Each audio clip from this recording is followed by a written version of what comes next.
Hello friends, आज मैं जो प्रश्न लेकर आई हूँ MSD 10 से है। कहानीकार प्रेमचंद्र निबंध पर विषय पर एक निबंध लिखिए। कहानीकार प्रेमचंद्र विषय पर एक निबंध लिखिए। इसमें मैंने भूमिका लिखा है। प्रेमचंद्र शायद अकेले कहानीकार है जिसने भारतीय कथा परंपरा की आत्मा को पूरी तरह आत्मसात करते हुए पाश्चात्य शिल्प की कहानियों का हिंदी में मार्ग प्रशस्त किया। विषय वस्तु, कला और शिल्प की बात करें तो वे एक ही प्रकार के विषय के दायरे में रहकर लिखने वाले कहानीकार नहीं थे। प्रेमचंद्र ने अपनी कहानियों में विकास का तथा परिवर्तन का एक विशाल रास्ता तय किया था। जिस तरह जीवन के अनेक स्तर और अनुभव के अनेक आयाम होते हैं, उसी तरह प्रेमचंद्र की कहानियां भी जीवन के विभिन्न स्तरों और आयामों को समेटती हुई हमें नाना प्रकार के अनुभवों में ले जाती है। विषय और घटना रूपों के अनुसार उनकी कहानियों के शिल्प भी बदलते रहते हैं। पंच परमेश्वर से लेकर कफन तक की कहानियों को किसी एक ही मानदंड से विश्लेषित नहीं किया जा सकता। प्रेमचंद्र ने हिंदी कहानी के पूर्ववर्ती ढंग को लगभग अस्वीकार करते हुए हिंदी कहानी को नितांत मौलिक तरीके से बदल दिया। प्रेमचंद्र ने सबसे पहले विशिष्टों के स्थान पर आम आदमी को प्रतिष्ठित किया। आम आदमी के दुख, सुख और जीवनचर्या को कहानी का केंद्रीय विषय बनाया। स्वाभाविक तौर पर विषय के अनुरूप उनकी भाषा और शिल्प में भी एक तरह का यथार्थवादी प्रयोग देखने को मिलता है जो उनके पूर्व की कहानियों में न थी। उनकी कहानियों के विषय वैविध्य से भरे हुए हैं। हिंदी कहानी को अपनी परंपरागत आख्यायिका की भूमि पर स्थापित करते हुए उन्होंने कहा कि कहानी एक घटना है, शेष सारी बातें उसी एक घटना के अंतर्गत होती है।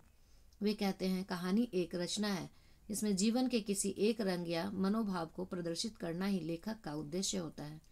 उसके चरित्र, उसकी शैली तथा उसका कथा विन्यास सब उसी एक भाव को सुस्पष्ट करते हैं। वे उस कहानी को सर्वोत्तम मानते हैं जो किसी मनोवैज्ञानिक सत्य पर आधारित हो। उनके अनुसार कहानी का ध्रुपद की तान है जिसमें गायक महफिल शुरू होते ही अपनी संपूर्ण प्रतिभा दिखा देता है। प्राचीन आख्यायिका से आज की कहानी की तुलना करते हुए प्रेमचंद्र कहते हैं कि प्राचीन आख्यायिका कौतूहल प्रधान होती थी। वर्तमान आख्यायिका मनोविश्लेषण और जीवन के यथार्थ के स्वाभाविक चित्रण को अपना ध्येय समझती है। प्रेमचंद्र अपनी कहानियों में राष्ट्रवाद की व्यापकता को चित्रित करते हुए दिखा रहे थे कि धीरे धीरे लगभग सारा हिंदुस्तान स्वाधीनता के मुद्दे पर एक हो चुका था। वे अपनी कहानी कानूरी कुमार से अपने देश की कमजोरियों को उजागर कर उसे समाप्त करने के तरीके को चित्रित करते हैं। इस कहानी में स्त्रियों की दयनीय दशा पर प्रकाश डालते हुए उसे बदलने की बात करते हैं। उनकी दृष्टि में बिना स्त्रियों की स्थिति सुधारे हम अपने राष्ट्र का सिर ऊंचा नहीं कर सकते। सती कहानी की नायिका अपनी मातृभूमि की रक्षा करने के लिए अपने सेना के साथ रणभूमि में जाती हैं। उसके इस साहस का चित्रण करके प्रेमचंद्र दिखा रहे थे कि स्त्रियों को अबला समझना राष्ट्रीय आंदोलन के साथ धोखा करने जैसा होगा। समय यात्रा शीर्षक कहानी में प्रेमचंद्र ने भारतीय राष्ट्रवाद की व्यापकता का चित्रण खींचा है।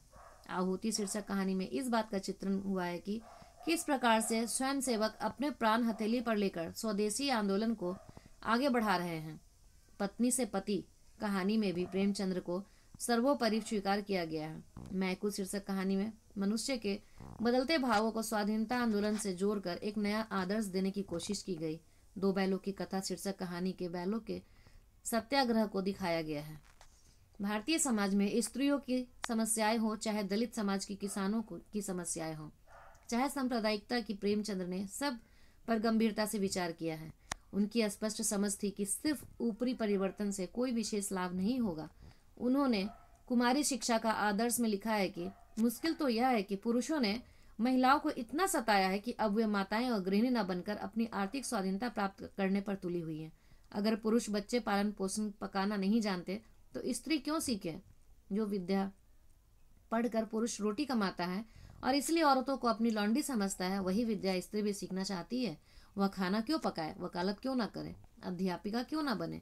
इसका फैसला हमारी देवियों को ही करना चाहिए कि उनकी कन्याएं कैसे शिक्षा पाए। स्वार्थी पुरुषों का फैसला वह क्यों मंजूर करने लगी? यह प्रेमचंद्र की विस्तृत जीवन दृष्टि का एक जोरदार उदाहरण है। प्रेमचंद्र की स्पष्ट धारणा थी कि लड़कियों को जीवन के तमाम अधिकार मिलने चाहिए। 20वीं शताब्दी के दूसरे, तीसरे और चौथे दशक में छुआछूत के मुद्दे पर जिस गहरी संवेदना से प्रेमचंद्र ने लिखा, किसी और ने नहीं। मंदिर, ठाकुर का कुआं, दूध का दाम, जुर्माना, सदगति आदि दलित समस्या पर आधारित कहानियां हैं। प्रेमचंद्र भारतीय सामाजिक व्यवस्था में व्याप्त असमानता और शोषण के चक्र के मुखर विरोधी थे। उन्होंने खुलकर वर्ण व्यवस्था के प्रति अपना विरोध प्रदर्शन किया। प्रेमचंद्र को किसान जीवन का महान रचनाकार माना जाता है। किसान जीवन की समस्याओं को लेकर बलिदान और विध्वंस जैसी कहानियां लिखें। उन्होंने जमींदारी प्रथा और लगान को खत्म करने के लिए आवाज बुलंद किए। प्रेमचंद्र ने भारतीय समाज का गहरा व्यावहारिक अध्ययन किया था। वे जानते थे कि कुछ लोग निहित स्वार्थों के वंशुभूत होकर आपसी चाल चलकर सांप्रदायिक दंगे भड़का रहे हैं। पंच परमेश्वर शीर्षक कहानी में जुम्मन और अलगू की गाढ़ी मित्रता हिंदू मुसलमान एकता को प्रदर्शित करती है। प्रेमचंद्र ने राजनीतिक, धार्मिक, आर्थिक, सामाजिक के साथ साथ पारिवारिक समस्याओं पर भी कहानियां लिखे हैं।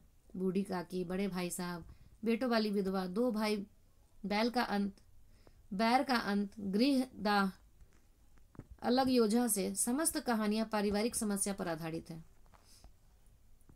वर्ण कला में प्रेमचंद्र बेजोर हैं। हर कहानी एक नए तरह से आरंभ होती है। उनके यहाँ शिल्प का दुहराव भी नहीं है।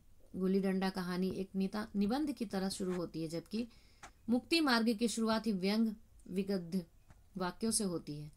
ग्रामीण ठेठपन प्रेमचंद्र की कहानियों में कथा रस पैदा करती है। भीतर भीतर बहता हुआ किस्सा गोई का रस प्रेमचंद्र की कहानियों को पठनीय तो बनाता ही है, अपनी कथा परंपरा की भी याद दिलाता है। ऐसा लगता है कि प्रेमचंद्र कहानी लिखने की जगह कहानी सुनाते हैं। अक्सर लच्छेदार जुबान में अपनी टीका टिप्पणी, व्यंग, अनूठी उपमाओं से पाठकों को गुदगुदाते रहते हैं। प्रेमचंद्र के यहाँ परंपरागत कहानी में पाए जाने वाले कौतूहल के स्थान पर चरित्र चित्रण को प्रधानता मिलती है। उनके यहाँ चरित्र चित्रण को बारीकियों में पाठक का मन ज्यादा रमता है। निष्कर्ष, प्रेमचंद्र ने 300 से अधिक कहानियां लिखी है। ये कहानियां लंबे काल विस्तार को छेकती है। तमाम विविधताओं के बावजूद यदि प्रेमचंद की कहानियों को की विशेषता की बात करनी है तो उन्हें ग्राम्य जीवन का चितेरा कथाकार कहा जाएगा। उत्तर भारतीय किसान जीवन का ऐसा प्रामाणिक रचनाकार दूसरा नहीं हुआ। प्रेमचंद्र के बारे में आचार्य द्विवेदी का मत है कि उन्होंने अतीत का गौरव राग नहीं गाया, न ही भविष्य की हैरत अंगेज कल्पना की। वे ईमानदारी से अपने वर्तमान काल की तमाम अवस्था का विश्लेषण करते रहे। आपको इससे बहुत ही मदद मिलेगा। मैंने ये बहुत सारे कहानियों का इसमें निचोड़ डाला है और ये किसी नोट्स वगैरह में कहीं आपको मिलेगा नहीं, मेरा खुद का बनाया हुआ नोट्स है। तो आप इससे अपने एग्ज़ाम में फ़ायदा उठाएं और चैनल को प्लीज़ सब्सक्राइब कर दें, लाइक कर दें वीडियो को। अगर आप कुछ अच्छा कमेंट देना चाहते हैं तो वो भी कर सकते हैं। आपके उज्जवल भविष्य की प्रार्थी। धन्यवाद।